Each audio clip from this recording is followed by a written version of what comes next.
नमस्कार, मैं हूं कैसे मिश्रा और आप देख रहे हैं धारदार न्यूज़। पहलवानों के आंदोलन को लेकर के यानी जो उन्होंने आरोप लगाए ब्रिजभूषण सिंह पर, उसको लेकर दिल्ली पुलिस ने कोर्ट में चार्जशीट दाखिल कर दी है। एक मोटी फाइल इन आरोपों को लेकर के बनाई गई है, जिसमें पहलवानों ने ब्रिजभूषण सिंह पे गंभीर आरोप लगाए हैं।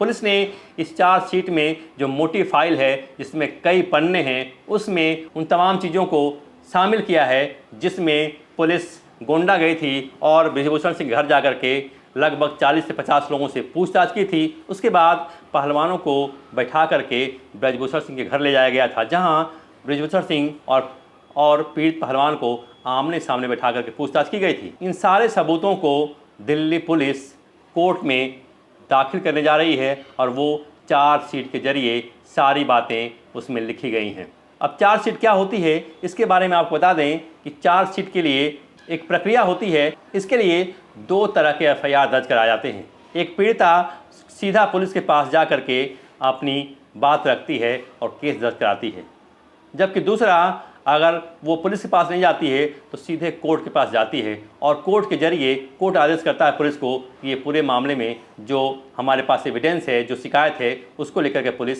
जाँच करे। लेकिन पहलवानों के मामले में दोनों ही बातें अलग हैं। पहलवानों ने पहले दिल्ली पुलिस से संपर्क किया और दिल्ली पुलिस से जब आनाकानी की, एफआईआर दर्ज नहीं की, तो पहलवान सबूत लेकर के सुप्रीम कोर्ट के पास पहुंचे।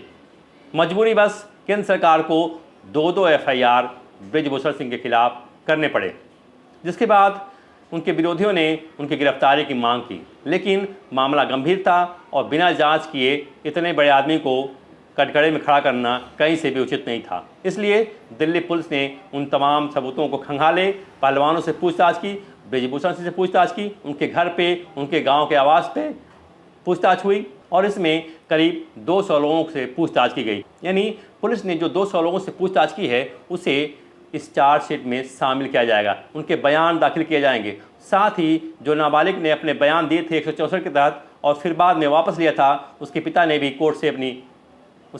भी कोर्ट जाकर के सफाई दी थी और बेटी के बयान को वापस लिया था। वो सारा कुछ इस चार्जशीट में मेंशन किया गया है। अब कोर्ट को देखना है, तय करना है कि क्या इस सबूत में दम है या नहीं है। क्या ब्रिजभूषण सिंह की गिरफ्तारी हो पाएगी या ब्रिजभूषण सिंह इस चार्जशीट के खिलाफ उच्च स्तरीय कोर्ट में जाएंगे, यानी हाई कोर्ट या सुप्रीम कोर्ट में जाएंगे। क्या उन्हें राहत मिलेगी? ये बहुत बड़े सवाल हैं। हालांकि ये इसमें दो राय नहीं है कि चार्जशीट के बाद ब्रिजभूषण सिंह कोर्ट जा सकते हैं।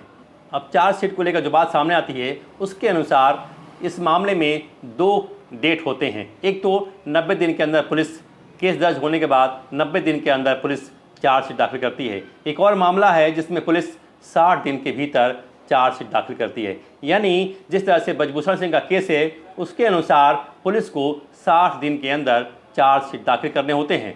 इसमें 10 साल से अधिक सज़ा, आजीवन कारावास और फांसी की सज़ा हो सकती है। चूँकि ब्रिजभूषण सिंह पे पॉक्सो एक्ट लगा हुआ है, तो पॉक्सो एक्ट के मामले में सज़ा 10 साल से अधिक होती है, आजीवन कारावास और इसमें फांसी की सज़ा का भी प्रावधान है। इसलिए ये रिपोर्ट 60 दिन के अंदर दाखिल की जा रही है। यानी ये चार्जशीट 60 दिन के अंदर कोर्ट में दाखिल की जा रही है। इसके अलावा अगर मामला 10 साल से कम सज़ा वाला होता है, यानी उस तरह की सीआरपीसी होती है और उस तरह से कानून और नियम होते हैं, उसके अनुसार अगर सज़ा 10 साल से कम होती है तो उसकी चार्जशीट 90 दिन के अंदर दाखिल की जाती है। क्योंकि मामला ब्रिजभूषण सिंह का है, मामला गंभीर है और ये 10 साल से अधिक सज़ा हो सकती है इस मामले में, तो पुलिस ने 60 दिन के अंदर ही इसे दाखिल करने की कोशिश की है। अब आप समझ सकते होंगे कि कितना मामला गंभीर है। यदि आरोप तय होते हैं, सबूत सही पाए जाते हैं, तो ब्रिजभूषण सिंह को 10 साल से अधिक सज़ा हो सकती है। हालांकि उन्हें अगले कोर्ट में अपनी बात रखने का अधिकार है। इस वीडियो में बस इतना ही। आप देखते रहिए धारदार न्यूज़। वीडियो को लाइक और सब्सक्राइब ज़रूर करें।